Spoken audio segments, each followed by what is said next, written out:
Los tesoros de David, por Charles Spurgeon. Salmo 19. El hombre sabio lee el libro del mundo y el libro de la palabra como dos volúmenes de la misma obra y piensa respecto a ellos. Mi padre escribió los dos, comenta Spurgeon.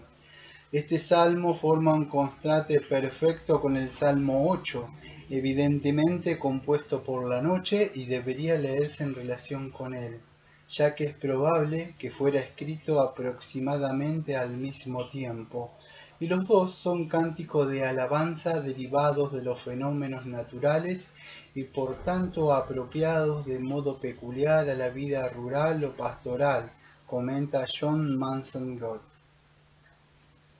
Así como Aristóteles tenía dos clases de escritos, unos llamados esotéricos para los oyentes comunes y otros acromáticos para sus estudiantes privados y conocidos, del mismo modo, Dios tiene dos clases de libro, según se da a entender en este salmo, a saber, el libro de sus criaturas como un libro corriente para todos los hombres del mundo, en el versículo del 1 al 6, y el libro de sus escrituras como un libro de estatuto para su auditorio doméstico, la iglesia, versículos 7 y 8.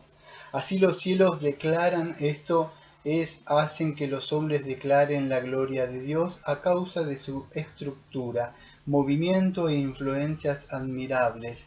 La predicación de los cielos maravillosa en tres aspectos. 1. Como predicación realizada toda la noche y todo el día sin interrupción. Versículos 2. 2. Como predicación en todos los lenguajes. Versículo 3.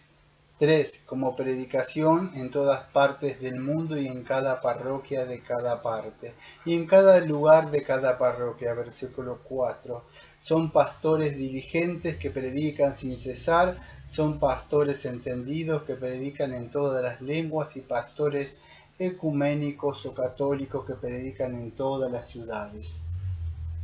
Este es el primer libro de lectura de Dios, como si dijéramos para toda clase de personas. Los paganos leen este libro, pero los cristianos están familiarizados con su Biblia, comenta John Boyce.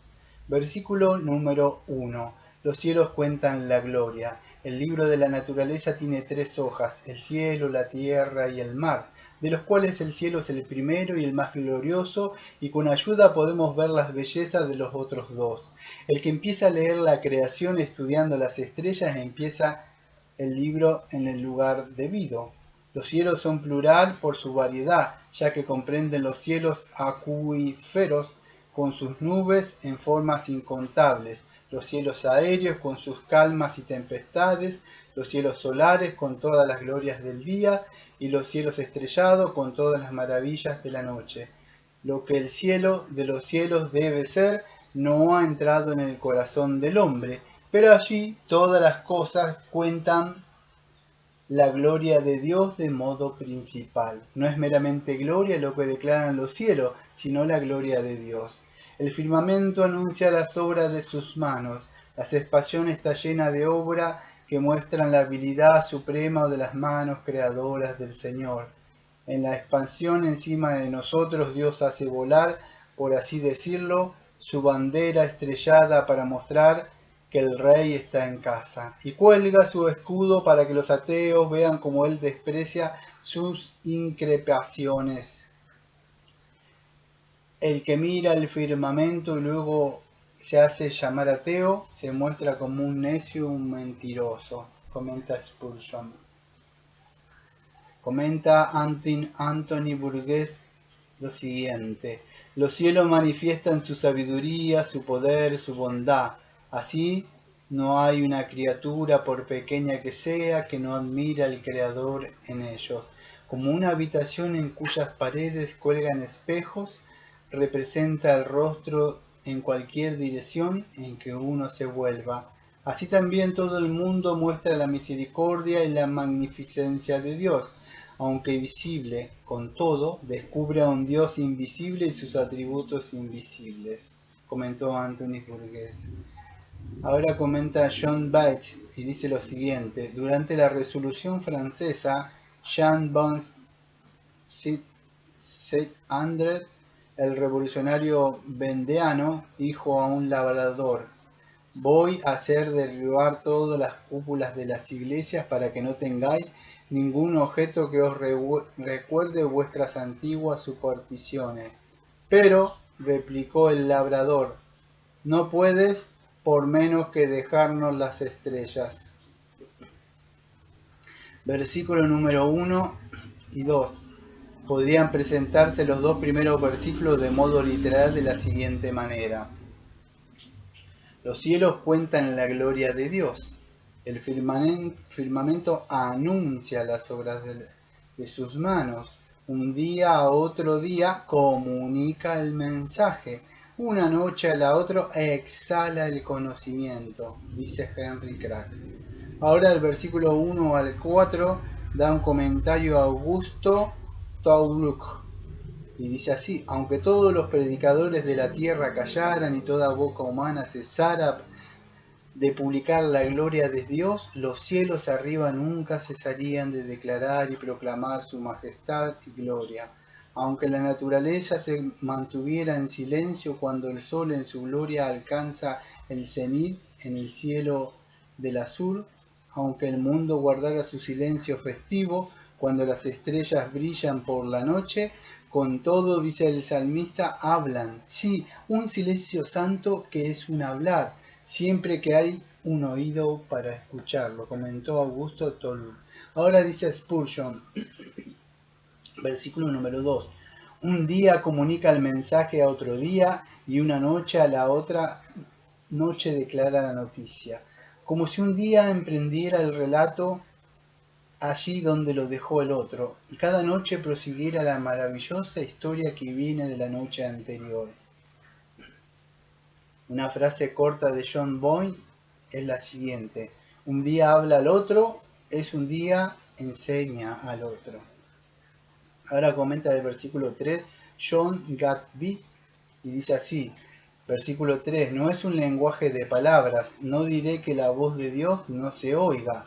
Habla en el mismo silencio tan alto como un trueno que retumba. Versículos 4 y 6. El comienzo de la dispensación del Evangelio tal como fue introducida por Cristo es llamado el sol de justicia levantándose. Ver Malaquías 4:2. Pero esta dispensión del Evangelio comienza con la resurrección de Cristo. Aquí el salmista dice que Dios ha colocado un tabernáculo para el sol en los cielos, también que Dios el Padre ha preparado una morada en el cielo para Jesucristo. Ha puesto un trono para él en el cielo, al cual él ascendió después de resucitar. Así, Cristo, cuando resucitó de la tumba, ascendió a la altura del cielo, y mucho más arriba que todos los cielos, pero al final del día del Evangelio va a descender de nuevo a la tierra.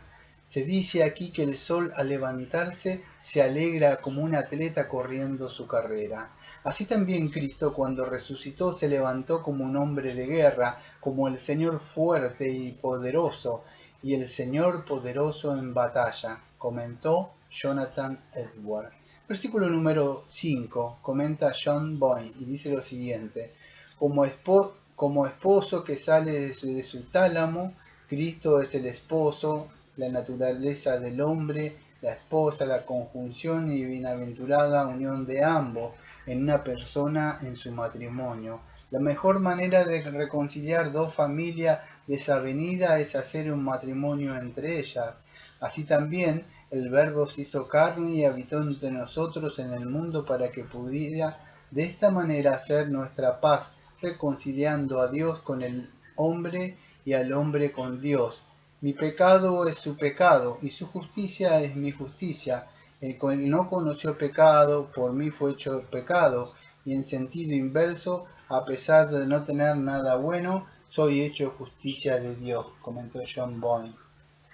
Versículo 6. Y nada hay que se esconda de su calor, Las entrañas de la tierra están llenas del producto antiguo de los rayos del sol. Aún las cavernas más profundas del mundo han sentido su poder. Allí donde se cierra el paso a la luz, aún hay calor y otras influencias más sutiles penetran de todas formas. El camino de la gracia de Dios es sublime y ancho y pleno de su gloria. En todas sus manifestaciones ha de ser admirado y estudiado con diligencia. Jesús, como el sol, reside en medio de la revelación, teniendo su tabernáculo entre los hombres en todo su resplandor, gozándose como el esposo de su iglesia para revelarse a los hombres y como un campeón conseguir renombre para él. Él hace un circuito de misericordia bendiciendo los rincones más remotos de la tierra. La tierra recibe su calor del sol y por medio de la conducción una parte del mismo penetra en la corteza de nuestro globo. Por convección, otras porciones llevada a la atmósfera y la calienta, otra porción es radiada al espacio, según leyes que no entendemos bien del todo aún, pero que están evidentemente relacionadas con el color, la composición química, la estructura mecánica de las partes de la superficie de la Tierra. Extraído de Edwin Sinet en las conversaciones sobre la Biblia y la ciencia. No solo es la cumbre de las montañas que se ve la luz de Cristo, como en los días anteriores a su venida y resurrección plena, cuando sus rayos, aunque invisibles para el resto del mundo, rodearon de gloria la cabeza de los profetas que le vieron, en tanto que para la parte principal de la humanidad estaba situado todavía por debajo del horizonte. Ahora, sin embargo, él ha subido y derrama su luz por todo el valle, así como sobre la montaña, y nadie hay por lo menos en los países que no capte algunos rayos de esta luz, excepto los que cavan y hurgan las madrigueras y se esconden en las cavernas del pecado.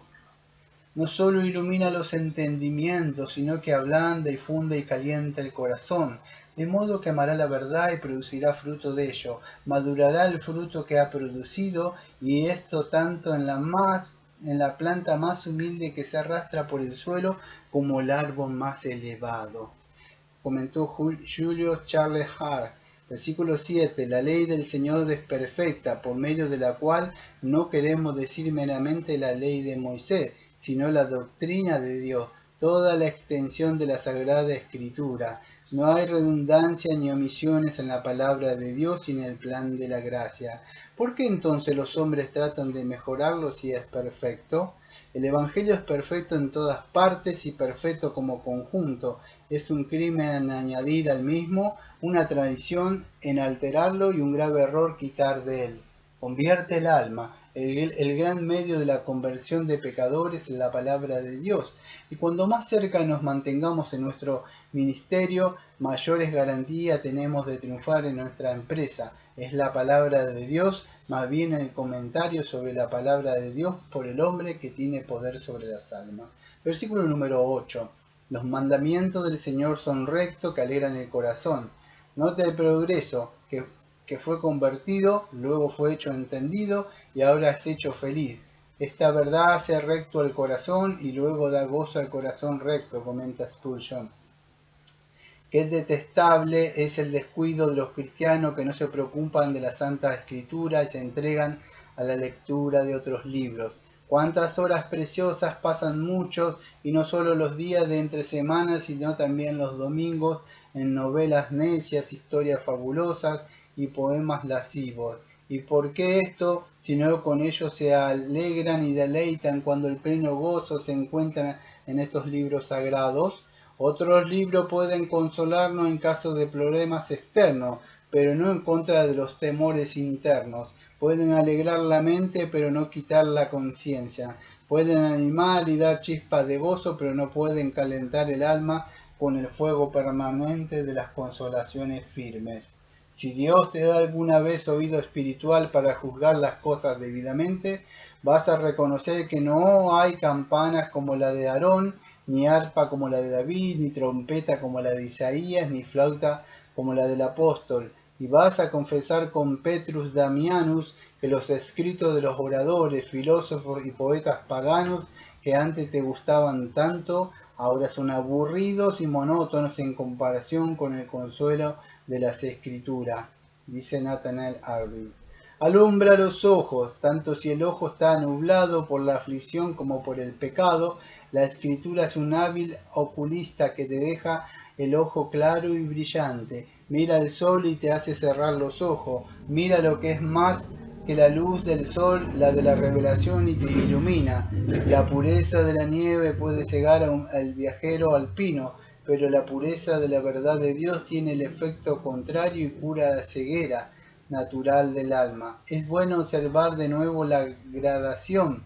El convertido se vuelve un discípulo y luego un alma que se regocija. Ahora se consigue un ojo discerniente, como un hombre espiritual discierne todas las cosas, aunque él mismo no es discernido por ninguno. Versículo 9. Permanece para siempre. Cuando los gobiernos de las naciones son conmovidos por una revolución y antiguas constituciones son abrogadas, es consolador saber que el trono de Dios queda inmovible y su ley inalterada. Versículo 10. Deseables son más que el oro y más que mucho oro afinado. La metáfora consigue fuerza por la manera que es presentada. Oro, oro afinado, mucho oro afinado. Es bueno, mejor, el mejor, y por tanto no solo deseable para la codicia del avaro, sino mucho más que esto. Los hombres hablan de oro sólido, pero ¿hay tanto sólido como una verdad sólida? Por amor al oro se pone a un lado el placer, se renuncia a la comodidad y aún se pone en peligro la vida. ¿No estaremos dispuestos a hacer otro tanto por amor a la verdad? Comenta Spurgeon. Y dulce más que la miel y que el tillar de los panales, no hay diferencia para nosotros entre lo delicado de la miel del panal y la que está separada del mismo. Comenta Samuel Burden en Costumbres Orientales. Versículo 11. Tu siervo es además instruido con ello. Cierto judío había concebido el plan de envenenar a Lutero, pero fue desengañado por un amigo fiel que envió a Lutero un retrato de este hombre, advirtiéndole contra él. De este modo Lutero conoció al presunto asesino y escapó de sus manos. Del mismo modo la palabra de Dios. Oh cristiano, muestra el rótulo de los deseos carnales que emplea Satanás para destruir tus consuelos y envenenar tu alma, comentó G.S. Bowes. Comenta Spurgeon, en guardarlo hay un gran galardón, hay una paga, y es grande. Aunque nosotros no sacamos nada de la deuda, conseguimos grandes beneficios. No solo por guardarlo, sino en el hecho de guardarlos hay grande galardón, comenta Thomas Brock. Versículo 12. ¿Quién podrá descubrir sus propios errores? El que se conoce mejor es el que conoce mejor la palabra, pero incluso éste se asombrará respecto a lo que no sabe, más bien que en el montón de felicitaciones por lo que sabe.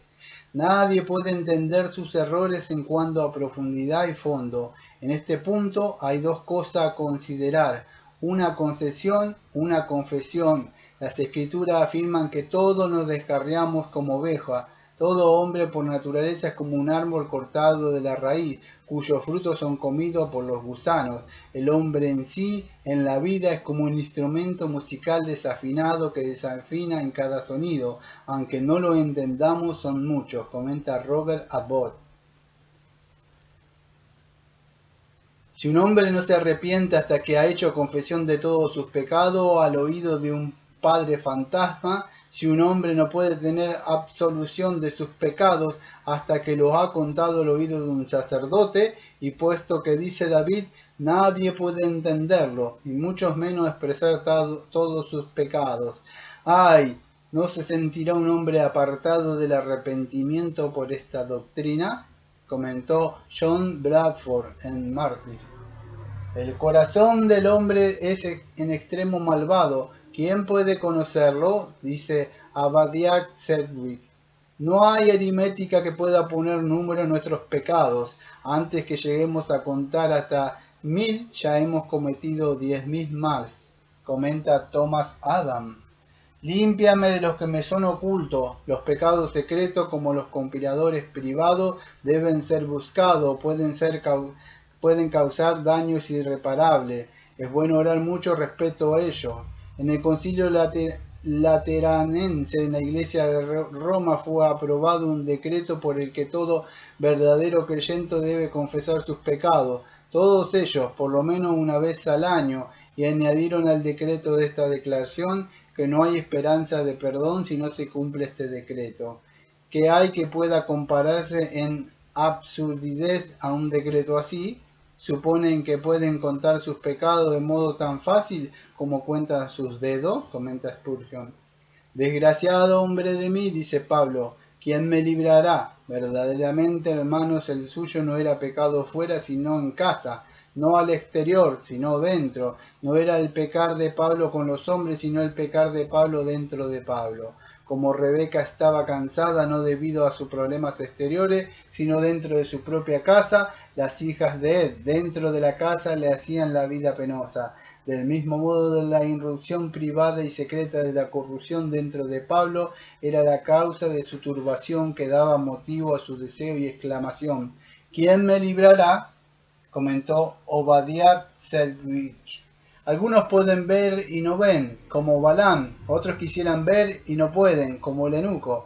Algunos sí ven y ni pueden ver, como Faraón. Algunos pueden ver y ven, como David, Thomas Adam. La ley del Señor es tan santa que es necesario orar pidiendo perdón incluso por los pecados escondidos. Nota: este fue un texto principal de los reformadores contra la confesión auricular de los católicos romanos. T. C. Bachman, del Manual Bíblico. Si aparece al exterior pecado en un hombre, hay un ministro a mano, un amigo cerca o otros que le reprueban, le advierten y le guían, pero cuando es él mismo el artífice de sus deseos carnales, él mismo se priva de todo remedio público y procura y se arriesga a condenar su alma cubriendo sus pecados secretos con sumo cuidado, con algún barniz plausible que pueda producir una buena opinión en los demás respecto de sus caminos, comentó Obadiah Sedgwick. Hay un poema singular de Hawk llamado Sueños de Auge Aram, un fragmento literario notable que ilustra el punto que tratamos. Aram ha asesinado a un hombre y ha echado su cadáver al río, agua turbia, negra, como tinta en extremo profundo. A la mañana siguiente visita la escena de su culpa y busca el maldito remolino como ojo inquieto y receloso, y vio al muerto en el fondo del lecho, pues la corriente estaba seca. Entonces cubre el cadáver con montones de hoja, pero se levanta un viento recio que se levanta la hojarasca y deja el secreto a la luz del sol. Entonces incliné el rostro y empecé a llorar al punto, pues me di cuenta que la tierra se negaba a guardar el secreto. Tierra o mar, ni que lo escondiera a 10.000 leguas de profundidad. En acentos quejumbrosos profetiza su propio descubrimiento. Entierra su víctima en una cueva y la cubre de piedra. Pero cuanto pasan los años, el hecho es al fin descubierto y el asesino ejecutado. La hipocresía es un juego muy duro de jugar porque enfrenta a un engañador contra muchos observadores. Pecador secreto, si te falta tener un anticipo de la condenación sobre la tierra, sigue en tus pecados secretos, porque ningún hombre es más desgraciado que el que peca secretamente y sigue intentando preservar su fama. El ciervo perseguido por sabuesos con las fauces espumeantes es mucho más feliz que el hombre que es perseguido por sus pecados. Sermón de Charles Spurgeon sobre pecado secreto. El que Satanás nos tiente es como prender fuego a leña seca, que pronto arde. Nuestros corazones se encienden la primera chispa que cae como un vaso que está a punto de rebosar. A la menor sacudida se derrama, y por ello ocurren muchas veces las tentaciones pequeñas y las ocasiones triviales dan motivo a grandes corrupciones, como un vaso que está lleno de licor nuevo fácilmente produce espuma, comentó Ezekiel Hopkins. La escritura ordena a menudo el deber de escudriñar, probar, examinar y estar en contacto con nuestros corazones, comenta Anthony Burgett, versículos 12 y 13. El que quiere pecar cuando ha pecado dirá, no para fortalecer su alma contra Satanás, sino para halagarse a sí mismo en su pecado, que no es sino una debilidad, pero que yo sepa puede ir al infierno por sus debilidades. David no dice limpia, sino preserva a tu siervo de insolencia, o sea, el pecado de presunción. ¿Podemos pues mantenernos a distancia? Obtén el perdón diariamente, a menos que seas preservados de ello. Estos pecados van a tener dominio sobre ti. Sigue luego, entonces seré irreprochable. De modo que el hombre en quien el pecado o pecado de presunción no tiene el dominio es un hombre recto, comenta Richard Capel. Versículo 13. Preserva a tu siervo. Es una cruz para el hombre malo el ser restringido del pecado, y es un gozo del buen hombre el ser apartado del pecado. Un mal hombre es apartado del pecado como un amigo de otro amigo, como un amante de su amada, con afectos unidos y proyectos de reunirse otra vez. Pero un buen hombre es preservado del pecado como un hombre de su enemigo mortal, cuya presencia aborrece y con deseo de que sea destruido. La desgracia del buen hombre es que tiene un corazón que ha de ser más dominado. El descontento y aflicción del mal hombre es que todo tiempo sea retenido por una cuerda y una brida, comentó Abadía Sedgwick. No es nuestra gracia, nuestra oración y nuestra vigilancia lo que nos guarda, sino es el poder de Dios, su diestra que nos apoya, comenta Anthony Burgess. Dios guarda a sus siervos de pecar por medio de la gracia preservadora, por medio de la gracia ayudadora, por medio de la gracia avivadora, por medio de la gracia directa, por medio de la gracia activa, condensado de Abadía Sedgwick. De los pecados de presunción son peligrosos de modo especial. El que notable, aunque fuera provista una expiación para toda clase de pecado en la ley judía, hay solo una excepción. Pero el alma que peca por presunción no tendrá expiación, será cortada de en medio de mi pueblo. Los pecadores por presunción mueren sin perdón, han de esperar recibir una doble porción de la ira de Dios y una porción más terrible del castigo eterno en el hoyo cavado para los malos, dice Spurgeon. Los rabinos distinguen todos los pecados en los cometidos por ignorancia y los de presunción, comenta Benjamin Kennicott. Cuando el pecado comienza a pasar de un acto a un deleite, el del deleite a nuevos actos, de la repetición de actos pecaminosos a una indulgencia en el vicio, a un hábito y costumbre, a una segunda naturaleza, de modo que todo que toca es gravoso y hiere el corazón del hombre, cuando ha llegado al lugar de Dios y requiere ser amado con toda fuerza, hace retirar la gracia y los demás vicios le prestan homenaje. Exige que todo sea sacrificado al mismo y ser servido con la reputación, la fortuna, cuerpo y alma del hombre, hasta la pérdida irreparable de su tiempo y su eternidad. Cuando llega a esta altura de su dominio, entonces el pecado pasa a ser excesivamente pecaminoso, comentó Adam Littlelong.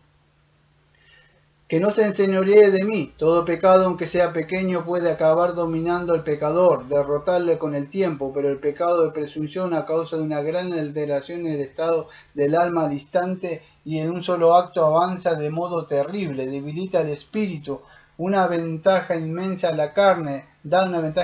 la carne, incluso hasta el punto de una conquista completa, comenta Robert Sanderson. David ora primero, líbrame de los que me son ocultos, refiriéndose a los pecados, los causados por la ignorancia, y luego ora por los de presunción, que como muestra la oposición entre los otros son pecados de conocimiento, porque dice que no se enseñoree de mí. Entonces seré irreprochable y quedaré libre de grave delito. Esto es el pecado imperdonable que no debe ser olvidado nunca, porque para cometer este pecado hay dos cosas que son necesarias: luz en la mente y malicia en el corazón. No solo malicia, sino luz, comentó Thomas Godwin. Felices las almas que bajo un sentimiento de paz por medio de la sangre de Jesús oran diariamente para ser conservadas por la gracia de Dios. Estas se conocen verdaderamente, ven su peligro de caer, no quieren, no se atreven a paliar o a minorar la odiosa naturaleza y deformidad de su pecado, no quieren dar un nombre más suave al pecado que el que merece, para que no despreciar el valor infinito de la preciosa sangre que Jesús derramó por expiar su alma. ¡Ay, el más santo exaltado, el creyente más establecido, si se deja a él mismo, pronto va a cometer los pecados más terribles, los pecados de presunción que acabarán dominándole, comenta William Mason en Un tesoro espiritual para los hijos de Dios. Entonces seré irreprochable, quedaré libre de delito. David tiembla ante la idea de haber cometido el pecado imperdonable. El pecado secreto es una pasarela hacia el pecado de presunción, y este es el vestíbulo del pecado que es para muerte. El que tienta al diablo, al que le tiente, está en camino de llevarle del mal peor. Y así más y más, comenta Spurgeon. Ocurren los movimientos de un alma tentada a pecar como los movimientos de una piedra que cae por la ladera de una colina. Al principio es fácil detener, pero una vez que ha adquirido un ímpetu, ¿quién la va a detener? Y por tanto la mayor sabiduría del mundo es observar los primeros movimientos del corazón para frenarlo y detenerlo, comenta H. Salter. Ten cuidado especial de aquellos pecados que se acercan al pecado contra el Espíritu Santo y que son hipocresía, ser solo una profesión externa de religión, y de este modo fingir y burlarse de Dios. Pecar voluntariamente contra la convicción de la conciencia y contra un gran luz y conocimiento, pecar con presunción. Estos pecados, aunque ninguno de ellos es un pecado directo contra el Espíritu Santo, sin embargo se acercan al mismo, comenta Robert Russell. Versículo 14, sean gratos los dichos de mi boca, la meditación de mi corazón delante de ti, oh Señor, roca mía, redentor mía. Las palabras de la boca son una burla si el corazón no las medita, comenta Spurgeon. Pero Señor, ¿qué son mis palabras? ¿Qué son mis pensamientos? Unos y otros son malos, mi corazón una fuente de corrupción y mi lengua una corriente contaminada. ¿Y voy a presentar un sacrificio así a Dios? El animal cojo, el ciego, por más que otros aspectos fueran limpios, eran sacrificios abominables a Dios. Cuanto más si nosotros ofrecemos animales que son inmundos, y con todo, Señor, mi sacrificio no es mejor. Palabras vacilantes, pensamientos errabundos, ni unos ni otros son presentables a ti. Cuanto menos los pensamientos malos, las palabras ociosas, con todo esto es lo mejor que tengo. ¿Hay remedio? Sí, es que existe, está en ti, oh Señor, es en ti en que debo buscar, y por ello lo estoy buscando en ti. Tú solo, oh Señor, puedes santificar mi lengua. Santifica mi corazón para que mi lengua pueda decir y mi corazón pensar lo que es aceptable delante de ti. Sí, lo que pueda causarte deleite, comentó Arthur Leith en Meditaciones Divinas.